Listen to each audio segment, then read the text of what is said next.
Questions by the sages. Text 1. O my Lord, Shri Krishna, son of Vasudeva, O all-pervading personality of Godhead, I offer my respectful obeisances unto you. I meditate upon Lord Shri Krishna because he is the absolute truth and the primeval cause of all causes of the creation, sustenance and destruction of the manifested universes. He is directly and indirectly conscious of all manifestations, and he is independent because there is no other cause beyond him. It is he only who first imparted the Vedic knowledge unto the heart of Brahmaji, the original living being. By him even the great sages and demigods are placed into illusion, as one is bewildered by the illusory representations of water seen in fire or land seen on water. Only because of him do the material universes, temporarily manifested by the reactions of the three modes of nature, appear factual, although they are unreal. I therefore meditate upon him, Lord Shri Krishna, who is eternally existent in the transcendental abode, which is forever free from the illusory representations of the material world. I meditate upon him, for he is the absolute truth. Text 2. Completely rejecting all religious activities which are materially motivated, this Bhagavata Purana propounds the highest truth, which is understandable by those devotees who are fully pure in heart. The highest truth is reality distinguished from illusion for the welfare of all. Such truth uproots the threefold miseries. This beautiful Bhagavatam, compiled by the great sage Vyasadeva in his maturity, is sufficient in itself for God realization. What is the need of any other scripture?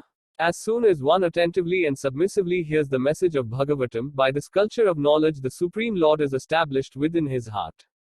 Text 3. O expert and thoughtful men, relish Srimad Bhagavatam, the mature fruit of the desired tree of Vedic literatures. It emanated from the lips of Sri Sukadeva Goswami. Therefore this fruit has become even more tasteful, although its nectarian juice was already relishable for all, including liberated souls. Text 4. Once, in a holy place in the forest of Naimisharanya, great sages headed by the sage Sonaka assembled to perform a great 1,000-year sacrifice for the satisfaction of the Lord and his devotees.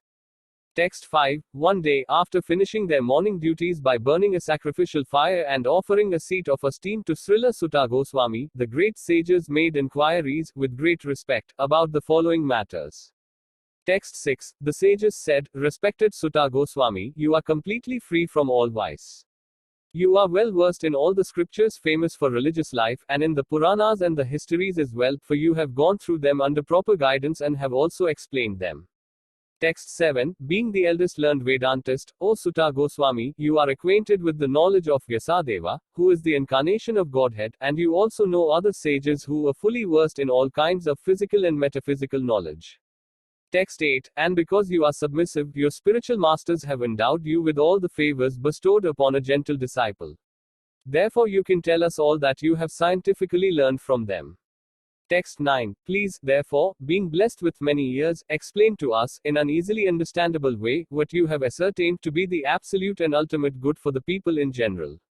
Text 10. O learned one, in this iron age of Kali men almost always have but short lives. They are quarrelsome, lazy, misguided, unlucky and, above all, always disturbed. Text 11. There are many varieties of scriptures, and in all of them there are many prescribed duties, which can be learned only after many years of study in their various divisions. Therefore, O sage, please select the essence of all these scriptures and explain it for the good of all living beings, that by such instruction their hearts may be fully satisfied. Text 12. All blessings upon you, O Sutta Goswami. You know for what purpose the personality of Godhead appeared in the womb of Devaki as the son of Vasudeva. Text 13. O Sutta Goswami, we are eager to learn about the personality of Godhead and his incarnations. Please explain to us those teachings imparted by previous masters, Akayas, for one is uplifted both by speaking them and by hearing them.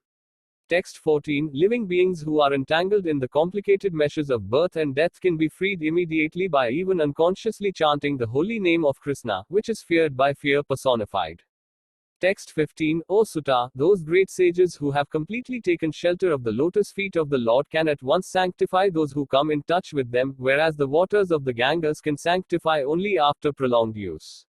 Text 16. Who is there, desiring deliverance from the vices of the age of quarrel, who is not willing to hear the virtuous glories of the Lord? Text 17. His transcendental acts are magnificent and gracious, and great learned sages like Narada sing of them. Please, therefore, speak to us, who are eager to hear about the adventures he performs in his various incarnations.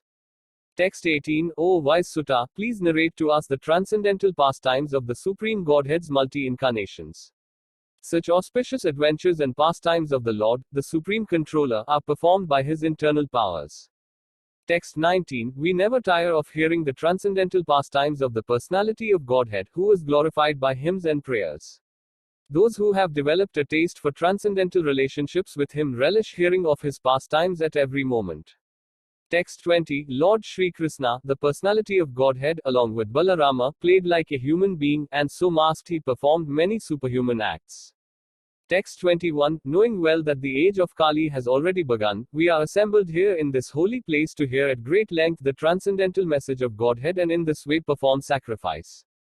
Text 22. We think that we have met your goodness by the will of Providence, just so that we may accept you as captain of the ship for those who desire to cross the difficult ocean of Kali, which deteriorates all the good qualities of a human being.